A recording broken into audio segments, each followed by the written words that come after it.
Hello, folks. Before we slip into tonight's darkness, tap like and subscribe. It keeps the nightmares coming. Drop a comment telling us where you're watching from and what time the shadows found you. Ready? Let's begin. Last October, my employer sent me to Savannah, Georgia for a 3-day leadership workshop. I work as a financial analyst, and the company put me up at a mid-range hotel near Bay Street, 2 blocks from the riverfront. Nothing glamorous, but it offered waffles in the morning and had plenty of positive reviews about the staff. I landed on Thursday evening, feeling drained despite the short flight from Charlotte. After grabbing a quick room service burger, I set an early alarm and locked every latch on the door, a habit I picked up from traveling alone so often. It felt like any other business trip. Identical rental car, recycled slide deck, polite small talk. Sometime after midnight, I was jolted awake by violent pounding on the door. It was no gentle knock. Something heavy rattled the hinges. At first, I assumed some drunk guest had the wrong room, but the third hit convinced me the noise was meant for me. My pulse spiked, and came a woman's voice, high and scared. "Please, open up. He will kill me."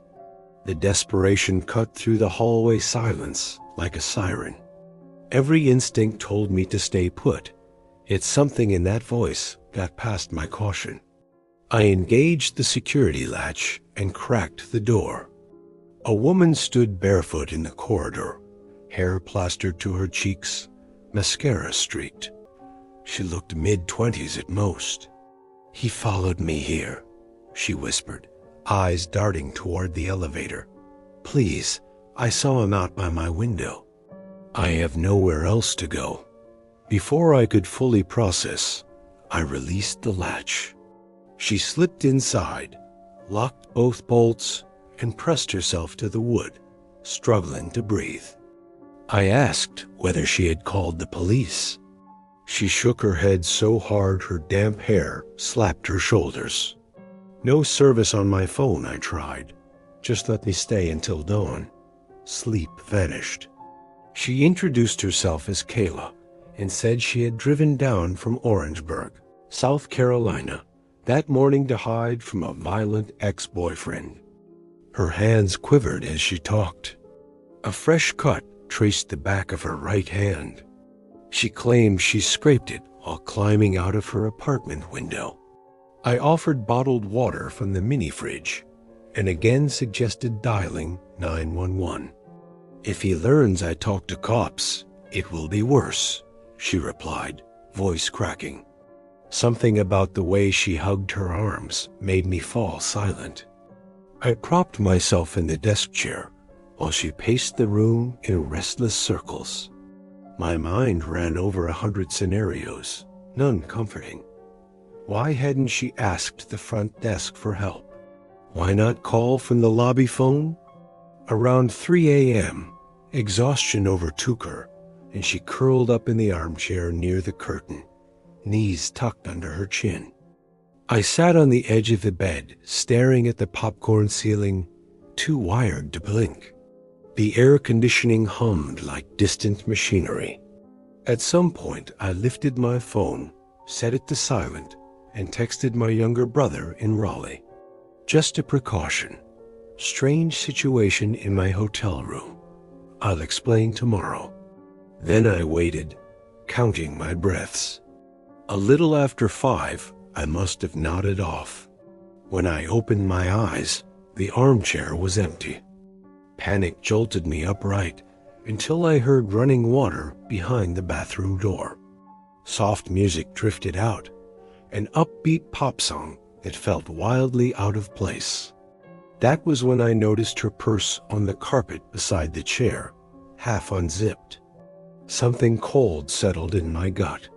I crouched, eased the flap aside, and glimpsed a 6-inch paring knife resting atop a wallet and tangled earbuds, laid naked. I eased backward, heart hammering. Every red flag from every true crime show I ever watched flashed at once.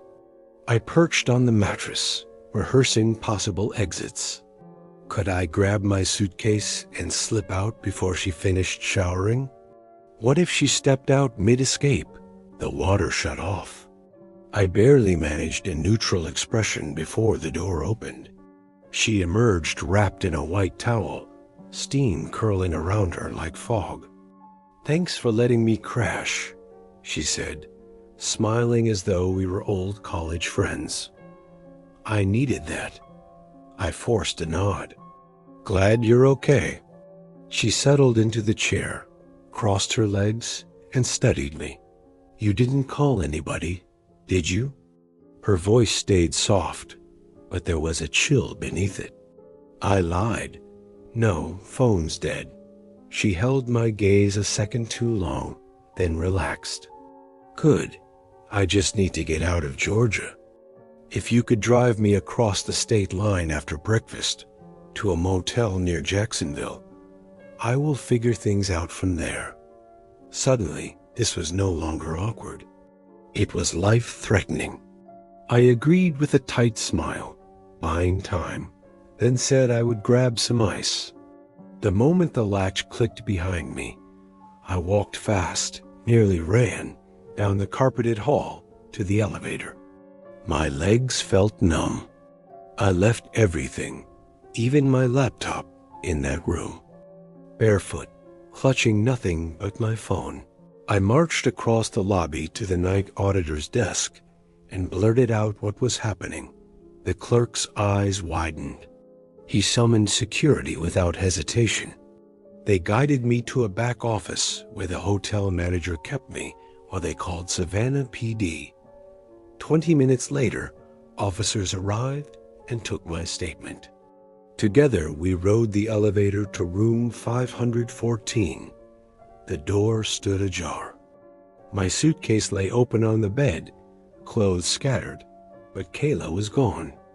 No towel, no purse, no knife. Police checked every floor, then reviewed surveillance. Cameras showed me and Kayla entering the room at 12:30. At 5:40, footage captured the door opening, but only one figure stepped out, Kayla, still barefoot, carrying her purse and my laptop bag. She slipped down the stairwell and exited through a side door facing East Bryant Street. The last frame had her jogging toward Riverfront Plaza. They never spotted her again. I spent the afternoon at the precinct, closing bank accounts and filing a stolen property report. My flight home left that evening. I sat by the window the entire ride to Raleigh, replaying the night frame by frame, chilled by how close I came to handing over my car keys. For weeks, I scoured regional news sites for stabbings, kidnappings, anything that mentioned a barefoot woman or stolen blue laptop case. Nothing ever surfaced. The absence of answers still gnaws at me. Back at work, I replaced the computer, but I have not joined another company trip without asking for ground floor rooms and extra door wedges. Sometimes in hotel corridors, I think I hear that frantic knocking and my stomach knots. I do not know what Kayla really wanted, whether she was victim or predator or something in between. I only know that letting her inside felt like flipping a coin on my life, and walking out before sunrise may have been the best decision I will ever make.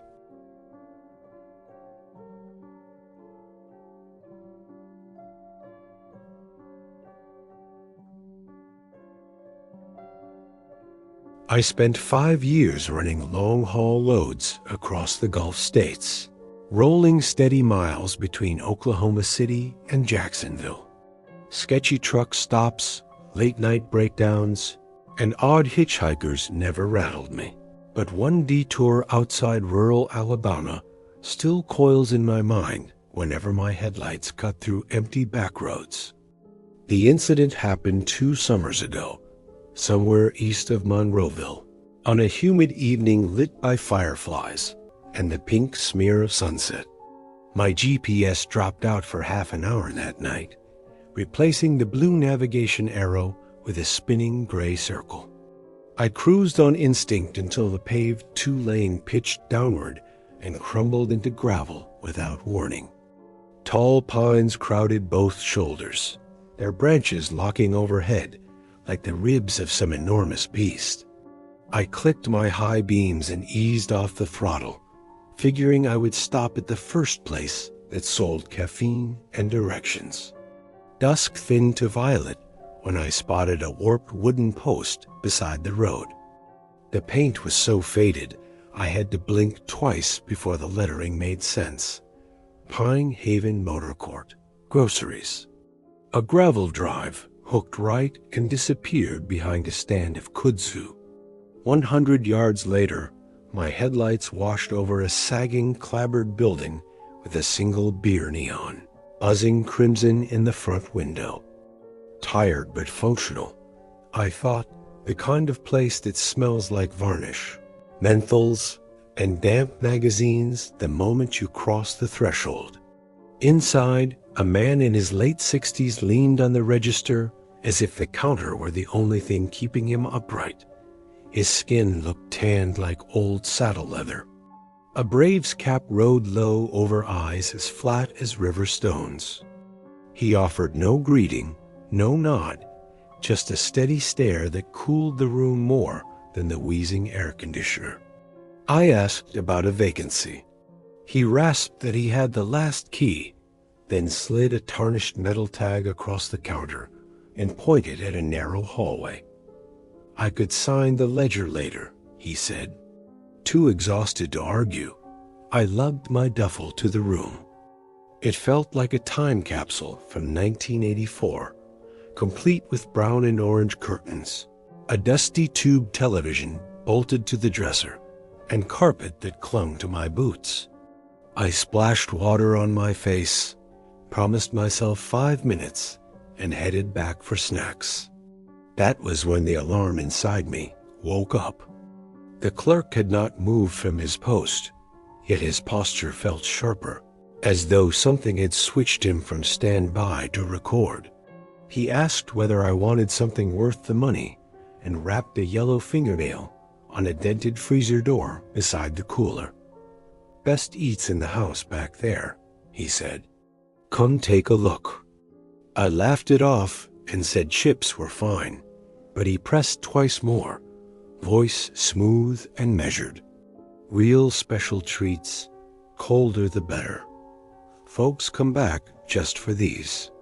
The phrases sounded rehearsed, like lines delivered on cue. While pretending to scan the snack aisle, I noticed a rusty brown smear behind the register, a streak that crept across the linoleum and disappeared under a rubber mat. Could have been grease, but the color sat wrong in my memory. A moment later, a heavy, sweet odor drifted from the steel freezer door, something like rotting fruit mixed with bleach. No grocery store on earth should smell like that. Instinct screamed. I muttered that I needed to catch a cell signal and stepped outside into thick night air. Once clear of the doorway, I chose flight over curiosity. I rounded the building, grabbed my gear, and skipped the room lock on the way out. My Peterbilt coughed to life. Gravel popped under the tires as I eased back toward the road. The clerk shuffled onto the splintered porch and watched without waving, expression unreadable, head tilting slightly as if he were timing how long I would last before I disappeared. I drove until the lights of Evergreen bled across my windshield. When my phone bars finally blinked alive, I parked beneath the floodlamps of a 24-hour grocery and pulled the cab curtains halfway. 1 hour later, I was still awake, replaying the smell, the stain, the freezer door. 2 mornings after, at a Waffle House outside Montgomery, a local news broadcast ran a segment about a missing high school teacher last seen driving through Conecuh County. Her sedan had been located near an aging motor court with an attached general store. The photo on the screen showed the same crooked neon and sagging porch I had fled. My hands shook so hard the coffee sloshed onto the saucer. At the next rest area, I dialed the sheriff's tip line and poured out everything. The road, the freezer, the smell, the name Clyde on the cracked plastic tag pinned to the clerk's shirt. A deputy thanked me for the information and said an investigator would follow up. A week later, Pine Haven vanished from every mapping app. Satellite view still showed a dull roof shape, but no pin, no phone number, no trace that guests had ever checked in. Sometimes on night runs across Highway 10, I picture what waited behind that freezer door. I see concrete stained dark, a latch that locks from the outside, and the metal clang that might be the last sound a traveler hears. Maybe that missing teacher found out what was in there. I never will, and I am content to leave the mystery sealed. Since that evening, I route my freight around central Alabama whenever the dispatcher allows. Roadside motor courts can look like harmless relics, little postcards from another era, but some sit at crossroads where people slip off the map without a headline. Trusting my gut that night likely kept me off a list of names only the wrong people remember.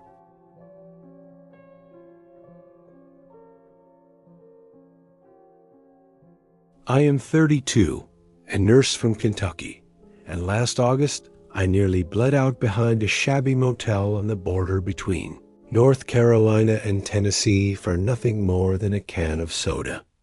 After spending the weekend with my cousin in Raleigh, I set out for the 4-hour drive back to Lexington. By the time sunset faded, my eyelids felt sanded raw.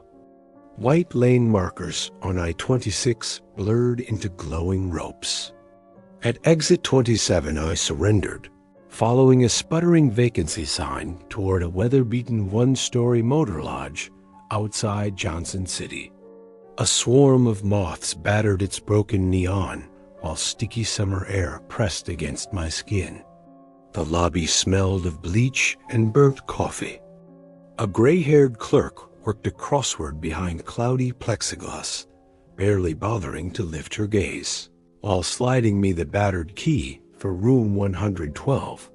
The room itself looked like a time capsule from 1989.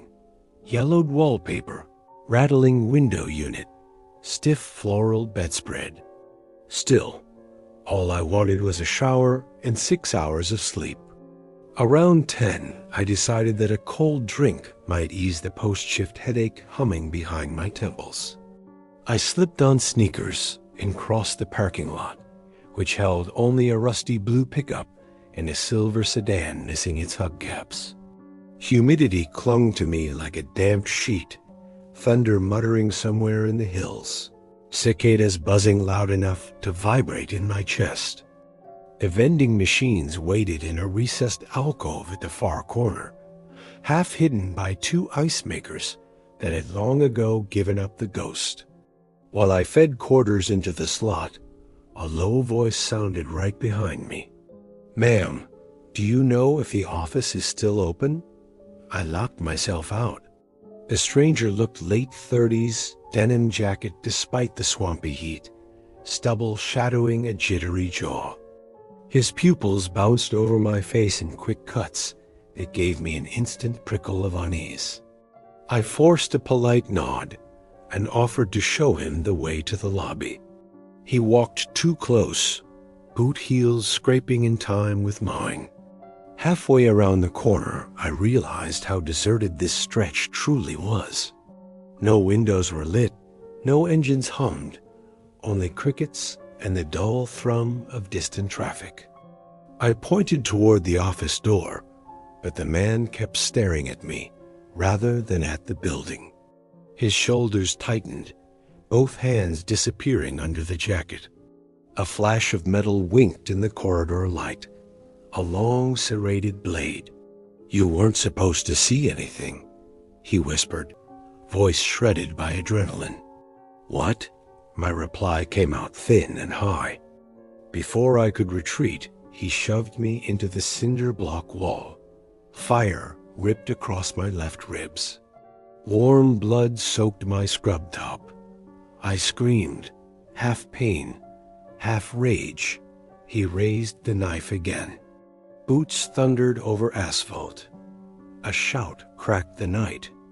A fire extinguisher slammed into the attacker's forearm, white powder exploding in a chalky cloud. The blade clattered away in a scatter of sparks. I slid to the ground, vision tunneling. My rescuer, Marcus, a fertilizer hauler bound for Knoxville, knelt beside me, voice steady though his hands shook. Another guest leaned over the balcony railing, phone already at his ear, calling 911. Blue strobes arrived fast. An ambulance crew bundled me onto a litter while deputies cuffed the attacker face down on the pavement. 7 stitches later, a doctor told me the slice missed my spleen by millimeters. Officers identified the man as Richard Conley, a drifter with a record for burglary and assault. Earlier that afternoon, a maid had reported muffled sobbing in room 207. Police later found smears of blood on the carpet, but no victim. Conley refused to explain what I was never supposed to see. I spent 2 extra days in Johnson City repeating statements until every detail felt memorized. The motel refunded my bill, a gesture that fell laughably short of erasing the memory. I mailed Marcus a handwritten thank you note, adding a photo of my nephews to show the lives he kept whole, but the envelope came back marked undeliverable. Maybe he preferred to keep rolling west, stories locked behind his ribs. At home, I replaced the scrub top that paramedics had cut away and made a quiet promise. Whenever a roadside motel tempts me near midnight, I ask whether I am willing to trade an artery for caffeine. I wedge the door, keep shoes beside the bed, and trust the gut that yelled walk long before my mouth found words. I almost died chasing a soda, and that is lesson enough to never ignore the warning again. I still do not know why the memory comes back so vividly, yet every detail drifts across my mind whenever I check into a hotel. The crisp July evening in Milwaukee had looked harmless enough as I rolled my carry-on across the parking lot of the Airport Business Hotel. From South Howell Avenue, I could see the runway lights of General Mitchell winking in orderly rows, airliners lifting off into the violet sky like silver toys. Inside, fluorescent bulbs hummed over a lobby dressed in the bland colors of corporate travel, beige tile, and muted art chosen to offend no one. The young clerk at the desk processed my reservation in under 2 minutes, sliding a plastic key card toward me with a polite smile. Room 512, top floor, breakfast coupon in the sleeve, have a pleasant stay. The elevator smelled faintly of lemon cleaner. It failed to mask something sweet and metallic, perhaps the aftertaste of airline meals dumped into a hallway trash chute. When the doors parted on the 5th floor, a hush swallowed every footstep. The corridor carpet carried a whorl pattern in burgundy and cream, untouched vacuum lines stretching into the distance like tire tracks in fresh snow. 30 rooms, 6 emergency lights, no voices, no televisions leaking laughter through thin walls. I remember thinking it felt more like a library at closing time than a hotel near a busy airport. Inside the room, everything appeared properly staged, desk angled toward a broad window, dresser beneath a framed print of Lake Michigan, lighting that cast no harsh shadows. I ate lukewarm Thai noodles, streamed an old sitcom to chase away the uneasy silence then switched off the lamp. A dull echo from the hall marked someone wheeling a suitcase toward a distant door, and then even that faint sign of life faded. At 11:54, the landline on the nightstand rang, jarring me from half-sleep. I blinked at the orange glow of the message light and cleared the fog in my throat. The caller identified himself as Andrew at the front desk. He apologized for disturbing me and explained that my corporate credit card had declined during a routine pre-authorization. Because the night audit locked the system at midnight, he claimed, the card needed to be re-swiped or my entire stay would be removed, and I would have to rebook at a higher walk-in rate. Years of business travel had taught me that hotels occasionally make such requests, though never with that intensity. Still, the word declined pinged at an embarrassing chord. I asked if we could handle it in the morning. The voice hardened, insisting the matter could not wait. He promised the process would take barely a minute at the counter. Groggy logic overrode instinct. I shrugged into a faded college sweatshirt, stepped into sneakers, tucked my phone in my pocket, and pulled the door shut behind me. The elevator ride down felt longer than the journey up. Fluorescent tubes flickered overhead, casting staccato shadows. As the doors opened, I expected to see a bustling front desk preparing for the midnight shift change. Instead, I found an unoccupied counter, 2 key card printers at rest, and a silent lobby. A single aquarium bubbled near the coffee station, where a lone orange fish drifted in slow circles. I called out, voice thin. After several seconds, a clerk appeared from a back office, startled by my presence. Her name tag read Lara. She had not placed any calls, she said. She was the only staffer on duty, and my folio showed an approved card and 0 balance. Cold rippled across my shoulders. Someone had impersonated the front desk to draw me away from 512. The elevator chimed behind me, so close I nearly jumped. I hurried in without waiting for another passenger. The ascent felt slower still, each passing floor a notch on a tightening screw. The hallway seemed unchanged, carpet pristine, exit signs glowing, yet my door stood ajar, open by a deliberate inch. The chain I always latch had been ripped from its screws, bent outward in a V-shape. I held my breath, listening, but heard only the gentle thrumming of ventilation. Caution kept me in the corridor as I nudged the door wider using the side of my sneaker. Darkness spilled out. The air that met me felt warmer than the hallway, as if a second body had been breathing that space a moment earlier. I leaned against the frame, heart-smacking ribs and scanned shadows. The desk chair sat pulled out, turned toward the bed like an audience seat.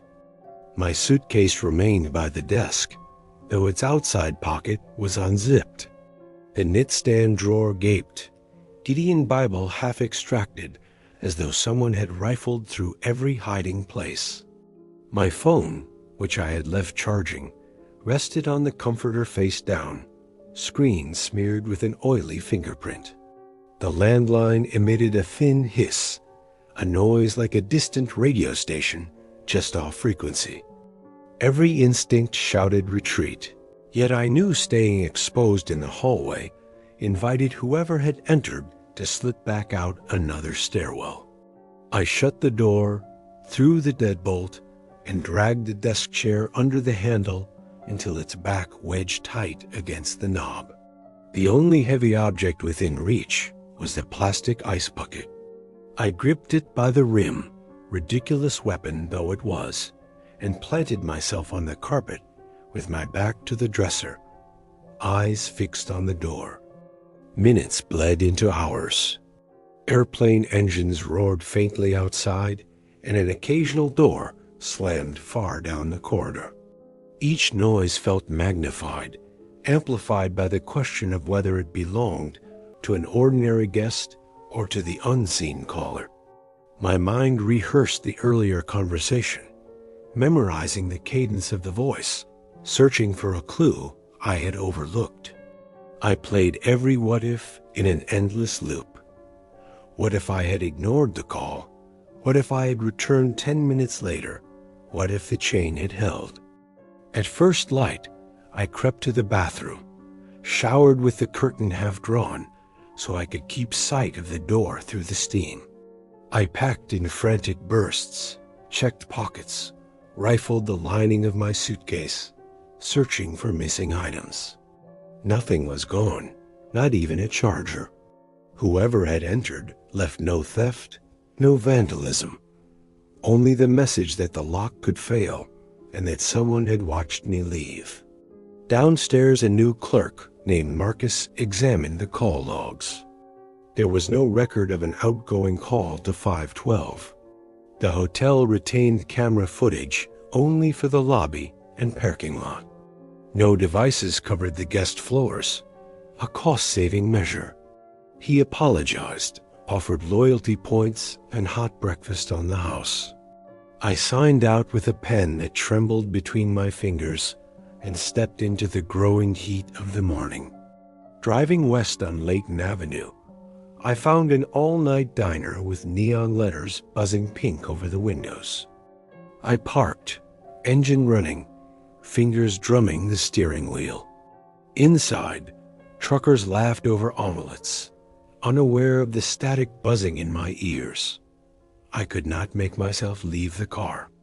I sat until the sky turned pale blue and the first commuter jets climbed over the rooftops. The vendor meeting went forward. I smiled, shook hands, and approved the contract while a part of my mind kept replaying that inch-wide gap at my hotel door. That night, I flew home, though sleep in my own bed brought little peace. Ever since, I travel with a rubber door wedge, a miniature motion alarm, and a habit of stacking luggage against any hotel door before I switch off the light. I keep my shoes pointed toward the exit, phone within reach, and I never answer the room phone after dark. Quiet corridors now feel too loud. Behind each door, someone might be waiting with a script designed to sound helpful, just convincing enough to lure the next traveler into an empty lobby, while a warm room upstairs welcomes an uninvited guest. I still remember every mile of the drive along State Route 3, moonlight flickering through the windshield like a strobe. I was 23, single, and living in a one-bedroom duplex about 30 minutes west of Fredericksburg. The job at the warehouse paid overtime, but the nights felt empty, so I chased whatever thrill promised to break the routine. That habit had me scrolling a hookup app at 2 in the morning, thumbs tapping while a half-warm pizza congealed on the coffee table. Her profile name was Brianna. She looked shy in the photos. Round cheeks, light freckles, straight brown hair tucked behind one ear.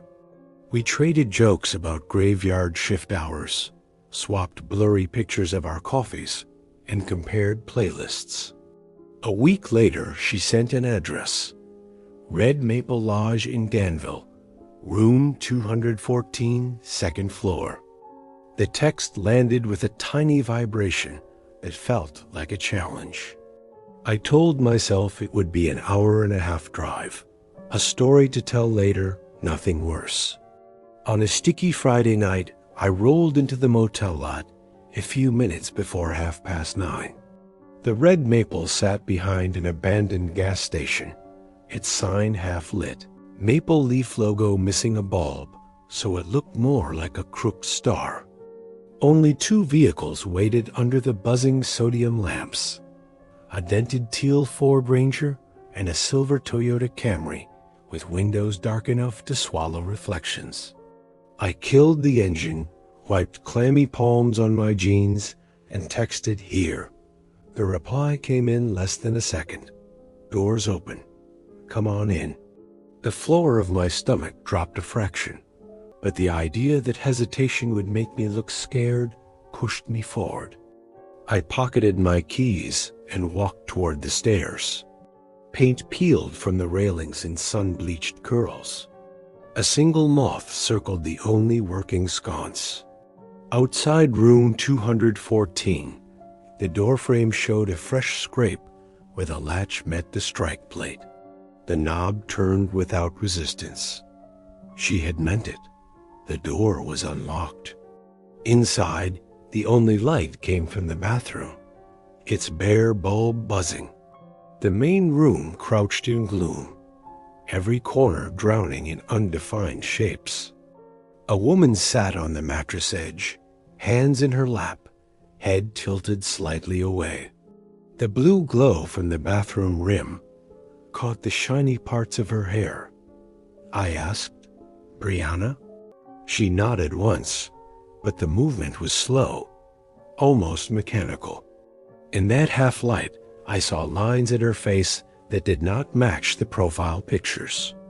She looked closer to 30, and her expression carried none of the playful energy from our chats. The door behind me clicked shut. I jerked around. A man leaned against it, broad shoulders filling most of the panel. The glow from the hallway died, and darkness thickened. He wore a plain black hoodie, hood pulled low.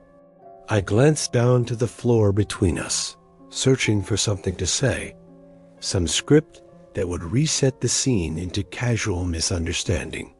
Nothing came. I pulled out my phone, thumb hovering over the screen, but the signal bar sat empty. Airplane mode on, airplane mode off, still nothing. Every instinct in me started screaming. I asked, "What's going on?" My voice cracked. The woman kept staring through me at the dresser mirror, as if she were watching someone over my shoulder. Her answer came out in a flat rasp. "It's fine, you're fine." The words sounded practiced, not reassuring. Heat prickled in my scalp. The window sat to my right. I eased a step in that direction. The man shifted, sliding one boot along the carpet in silent warning. I forced a laugh and said I had forgotten my wallet in the car. The lie felt thin, but I clung to it. No response.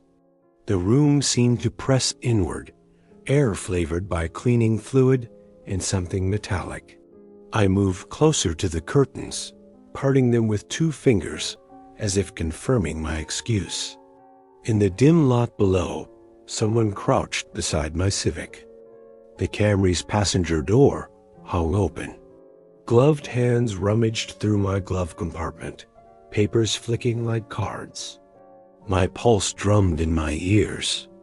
I turned back toward the man, repeated louder, "Seriously, my wallet is out there." The words barely finished before I bolted toward the bathroom. The man lunged but missed. I slammed the bathroom door and twisted the flimsy lock, feeling the thin wood rattle under his first pound. The frosted window above the tub was maybe 18 inches tall, but desperation makes tight spaces look wider. I slid the pane up, paint sticking, and shoved my torso through. Night air hit my sweat-slick shirt. Gravel waited 3 feet below. I wriggled, felt the waistband of my jeans snag, then dropped hard enough to rattle my teeth. Gravel bit into my palms when I caught myself.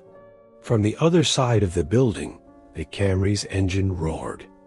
Tires screeched onto Route 58, taillights flaring red as the car shot east. I sprinted around the corner, chest on fire. My glove box hung open, papers scattered across the passenger seat. I jammed the key into the ignition and peeled out without looking back. A mile up the road, the signal returned. My phone buzzed with delayed notifications. I pulled into a 24-hour gas station, parking under bright LEDs that flickered but felt cathedral safe compared to the lodge. Hands on the steering wheel shook so badly, I had to focus on breathing. I scrolled through the app. Every chat with Brianna had vanished. Her profile had evaporated from my list. I searched for the username, found nothing. Even the tiny icon in my recent messages dissolved, as if someone rewrote the back-end code. Sleep never came that night. Sunrise found me still sitting in the lot, coffee cooling beside me, replaying the moment Brianna's avatar had first appeared. How many other usernames had those photos worn? How many different highway motels served as bait? The sound blocker, the coordinated timing, the third person tossing my car pointed to planning, practice. They didn't want me. They wanted whatever papers or credit cards they hoped I carried. 2 weeks later, I drove the same route in daylight. Curiosity won over fear, though I kept a friend on speakerphone the entire time. The red maple looked tired, but harmless in sunlit gray. I flashed my old warehouse ID at a housekeeper smoking behind the laundry. She told me room 214 had been gutted after a pipe burst. No one should have set foot inside for at least a month. Her tone was matter-of-fact, like reading numbers off a clipboard. Unaware the information made my throat tighten. That night, I deleted every hookup and burner social app. I wiped the phone, changed the number, and warned anyone who would listen. Months later, a friend showed me a profile with a different name, but the same shy brunette photo, same tilt of the head. He had typed out a greeting before my story stopped him cold. I no longer need to see what happens when someone decides to stay. Escaping once emptied my faith jar. Now, when boredom creeps in during late shifts, I close the phone, lock the door, and let the silence sit. Some invitations should remain unanswered, especially when they come from a room where the lock is already broken and the shadows know your name. I am still not sure why I am telling this. Maybe I am trying to file the memory somewhere outside my own head where it cannot rattle around at 3 in the morning. 2 summers ago, fresh out of a suffocating marriage, I bundled every possession that mattered into my battered silver Civic and left Knoxville long before dawn. The girls slept in the back, Chloe's pink headphones askew, Maddie clutching her stuffed llama like a life raft. I followed Interstate 40 until blue Appalachians flattened into farmland, then kept driving west, racing the sunrise as if outrunning the past were a matter of speed. By the time we crossed the Arkansas border, the humidity felt like wet blankets draped over our shoulders. I had no lease lined up, only a tentative job interview with a small accounting firm in Amarillo, and a GPS list of cheap motels along the way. Elk City, Oklahoma said, roughly halfway. Online photos showed a turquoise-painted strip motel in a horseshoe shape, each door opening onto a gravel courtyard. The nightly rate fit my dwindling debit card balance, so I booked 2 nights. We arrived just after dusk. One half of the neon vacancy sign flickered, throwing spasms of red light over the cracked parking lot. Cicadas droned in the cottonwoods behind the building, a high whine that felt like distant sirens. The lobby smelled of burnt coffee on a hot plate and bleach that never quite masked something sour beneath. Hank, the night clerk, worked the desk behind a smudged plexiglass window. Patchy beard, faded ball cap, nervous tick under his left eye. He barely lifted his gaze until Chloe tugged at my shirt and asked if the pool was open. Hank's face rearranged itself into a grin that showed too many teeth. He asked the girls' ages, then lingered on their names as if tasting them. I smiled the polite smile women learned to wear like armor, and took the key. The room sat at the rear of the U, 3 doors from an emergency exit, propped open with a cinder block. Inside, the air conditioner clunked and sputtered, but pushed out blessed cool air. Floral bedspreads looked dated but scrubbed. Still, instinct kept growling in my gut. I dragged the dresser across the door, twisted the deadbolt, and shoved the single upholstered armchair tight beneath the window frame. Chloe giggled, calling it our fortress. I pretended it was a game, though sweat prickled at the base of my neck. The next day, we found Elk City's small public library, an oasis of quiet. While the girls spread picture books across a low table, I searched job boards on a communal computer. Through the tall front windows, I spotted a man in a gray hoodie leaning against a lamppost. Even from across the street, I recognized the telltale twitch under his cap brim. My stomach dropped. When he realized I had seen him, he turned and strolled away, hands in pockets, as casual as someone taking a smoke break.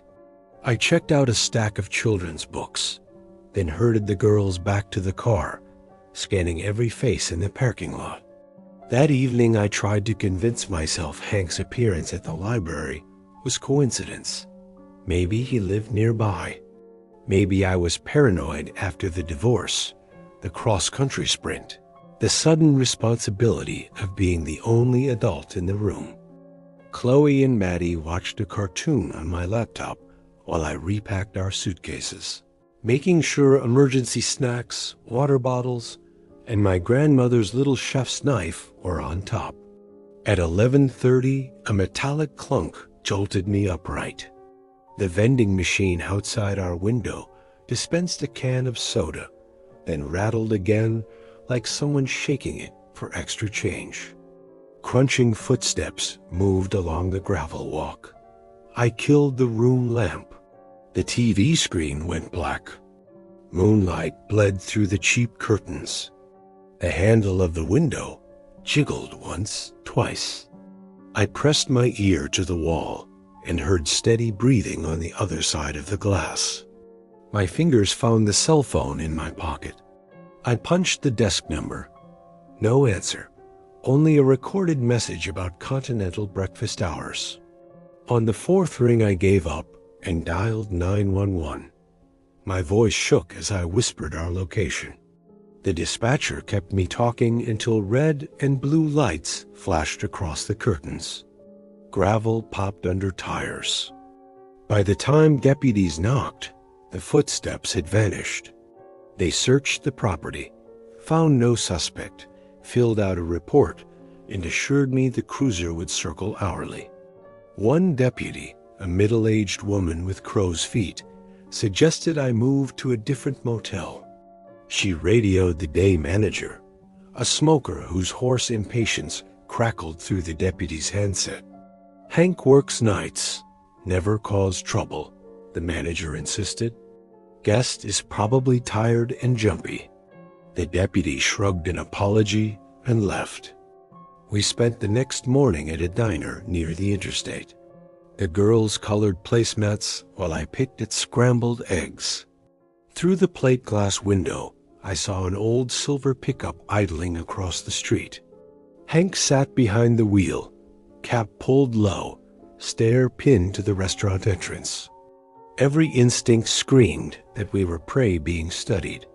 I paid the check, hustled the girls into the car, and drove to a Walmart on the far edge of town, where I bought a can of pepper spray and a flashlight bright enough to blind a deer. Back at the motel, I marched into the office, demanded a different room or a refund. The day manager exhaled cigarette smoke through her nose and told me they were full. She offered earplugs for the nighttime noise. Anger fizzed, but fear tasted sharper. I decided one more night, then we would drive at dawn. I barely slept. I sat in the armchair facing the window, chef's knife across my lap, pepper spray in my pocket, phone charging within reach. At 2 in the morning, the gravel shifted again. The window rose a fraction, but met the barricade of dresser drawers. A low grunt, frustrated, slid through the gap. Curtains billowed. I snapped on the overhead light. The figure outside yanked the window, rattling it against the frame like a dog worrying a bone. Chloe screamed. Maddie sobbed into her pillow. I yelled that the police were on their way, that I had a weapon. Silence, then retreating footsteps. This time the deputies arrived quickly. They found Hank crouched behind the dumpster near the laundry room, latex gloves on, crowbar, and roll of duct tape inside a backpack. He claimed he was taking out trash. Security cameras that should have covered our wing were unplugged, cords dangling like dead snakes. I refused to give my full surname in the statement, fearing Hank might memorize it before they handcuffed him. One deputy guided the girls to sit in the cruiser while I spoke. She handed them tiny sheriff star stickers, and Chloe stuck hers over her heart like a badge of honor. Before sunrise, we were back on the interstate, taillights glowing red in the rear view until the motel disappeared behind a curve. My hands trembled on the steering wheel for the first 50 miles. We stayed with my college roommate in Amarillo for 2 weeks, sleeping on her living room floor, surrounded by half-unpacked boxes, until I found a modest apartment with sturdy locks and neighbors who looked each other in the eye. I never learned what became of Hank, whether he faced charges or slipped away on bail. I do know I installed extra deadbolts, registered for a P.O. box, and keep a baseball bat under my bed. Sometimes I wake sweating, convinced I smell bleach and burnt coffee. I check on the girls, listen to their even breathing, and remind myself we got out. Monsters do not always hide in shadows. Sometimes they stand behind a reception desk, plastic name tag catching fluorescent light, smile stretched just an inch too wide, trusting the quiet alarm in my chest save my daughters. That knowledge steadies me whenever the memory claws back, whispering what might have happened if I had dismissed that twitch of unease or loosened the dresser jammed against a motel room door. Dear folks, thank you so much for enjoying tonight's stories. Don't forget to hit like and subscribe to our channel. This way, you keep the darkness coming. Until next time.